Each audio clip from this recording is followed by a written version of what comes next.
So very good morning to you all. So class 6, yesterday we have read about mixed farming. Today we are going to start organic farming. This is the third division, the third category of farming, types of farming. So 3 categories are there. Number 1 is subsistence farming, number 2 is commercial farming, and number 3 is organic farming. So let's read about organic farming.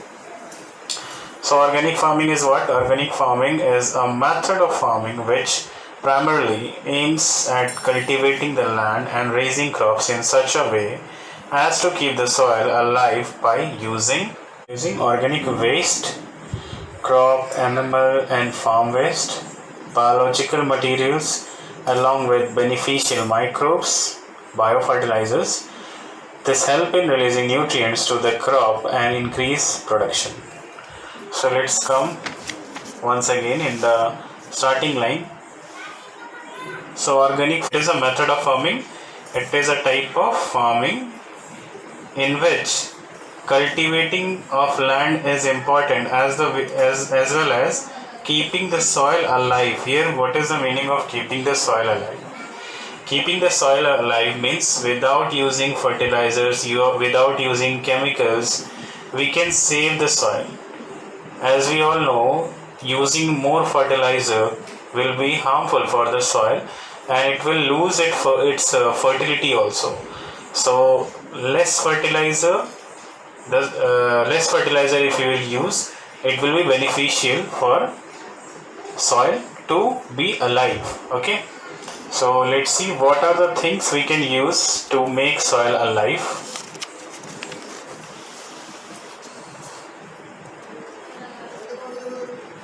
So number 1, by using organic waste. So organic waste, in that organic waste, what are the things? Crop waste, animal waste, farm waste. So whatever the crops, the leftover of crops are there, that things we can use. Suppose if we are growing some crop, we have harvested that crop, whatever the leftover part, means the part which is left, which is not useful for us, so that part can be used as a manure, as a means we can use it as a organic waste.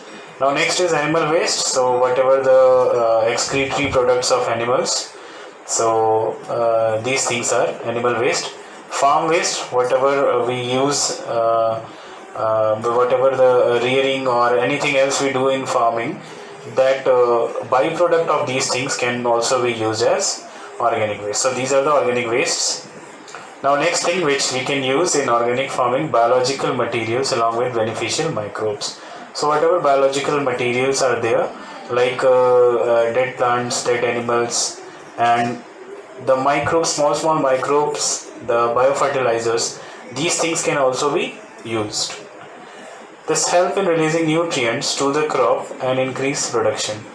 So these things, means using these things, organic waste, biological material, microbes, these things can be helpful to release the nutrients to the crops. Crops will get nutrients from this by this organic waste, by the biological waste, by the microbes, and that will decrease the use of fertilizer. So in place of using fertilizer, we can use these natural things to increase the production. Why we use fertilizer? Why we use pesticides? We use fertilizer to improve or to increase the production, but at the same time it is increasing the production, but at the same time it is harming the land also. So that these things we can use to increase production. Now the next one is the key characteristics of organic farming. So let's see what are the key characteristics of organic farming. So the key characteristics, first one, protecting the long-term fertility of soil by maintaining organic matter level, encouraging soil biological activity and careful mechanical intervention. So first thing, the first characteristics of organic farming is it protects the fertility of soil. So soil fertility is being protected because the matter, the organic matter level which is present in soil, it is always maintained because of using this organic materials. Now encouraging soil biological activities. Whatever biological activities is taking place inside the soil, that activity is encouraged, means that activity is developed because of using organic farming. And careful mechanical intervention, with the help of different types of mechanical tools also, we can protect a long time fertility of soil. Now next is providing crop nutrients indirectly using relatively insoluble nutrients sources which are made available to plants by the action of soil microorganisms. So we can provide crops nutrients indirectly, means we are providing them indirectly the nutrients which can be used which can be relatively insoluble nutrient sources. They are not soluble, they are insoluble nutrients, and these are made available to plant by the action of soil microorganism. Means whatever is going on, that is because of the action of the plants which are there, and because of that plant action, the soil gets the microorganisms, and then microorganisms, they help the plant to get nutrients from the soil. Okay, so you can see here, this is the organic farming, and different types of processes are included here. Now the next point, nitrogen self-sufficiency through the use of leguminous and biological nitrogen fixation. So nitrogen self-sufficiency through the use of leguminous and biological nutrient fixation. So nitrogen, which is very important for plant nutrition, plant growth, that nitrogen they can get without any extra effort, without adding extra nitrogen. With help of fertilizers, we can make the plants self-sufficient. How they become self-sufficient?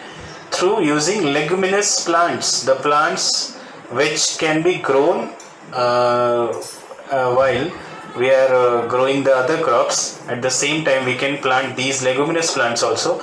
These leguminous plants, they used to fix the nitrogen from the air, and it gives that nitrogen. It helps the plants to use that nitrogen as a nutrient.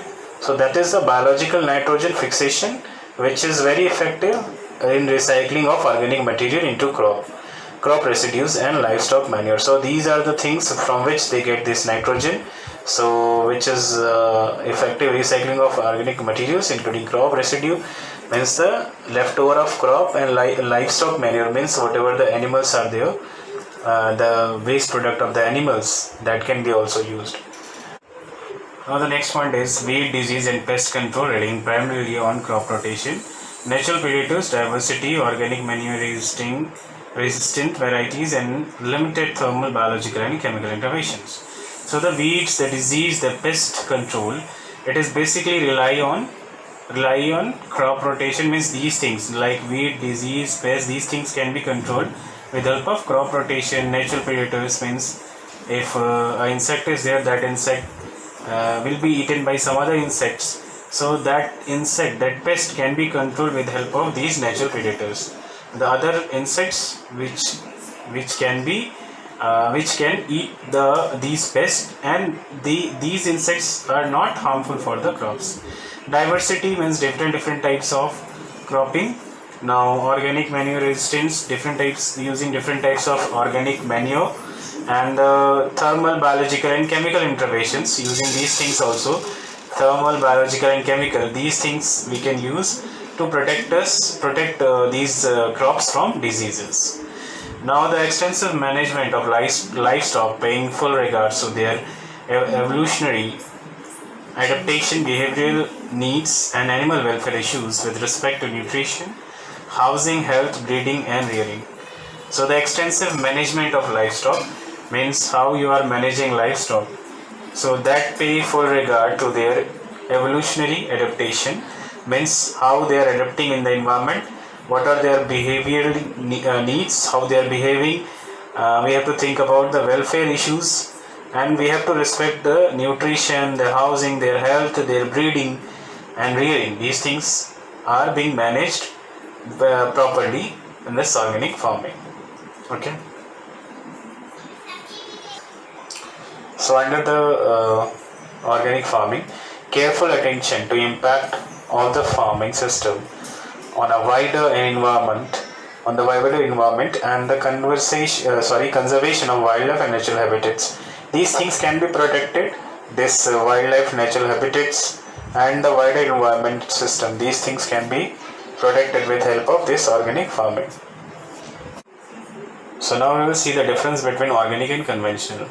So organic farming, which we are reading right now, means without using chemical fertilizer, the farming in which we don't use any type of synthetic or chemical fertilizer. Conventional farming is the farming in which we use synthetic or chemical fertilizers, means the farming which most of the farmers they used to practice, that is conventional farming. So let's start. Organic farming, use of natural fertilizer such as manure, compost. These things are used to nourish soil and promote plant growth.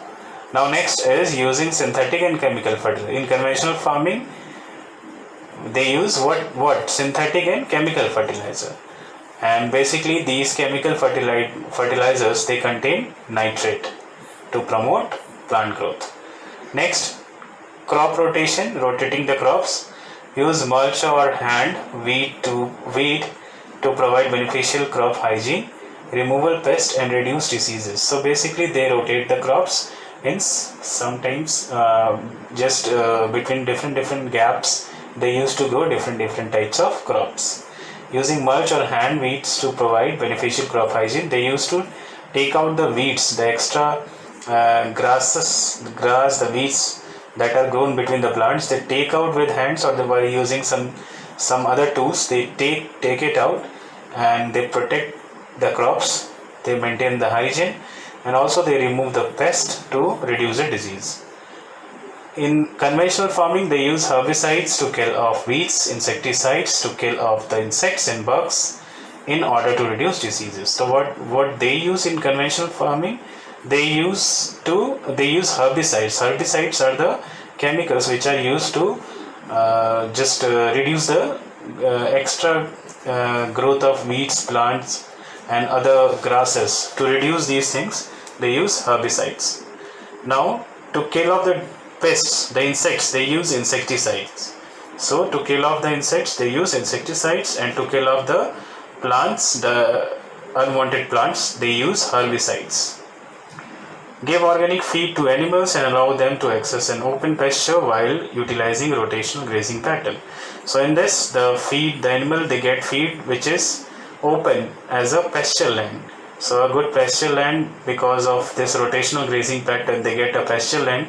So this gives organic feed to the animals.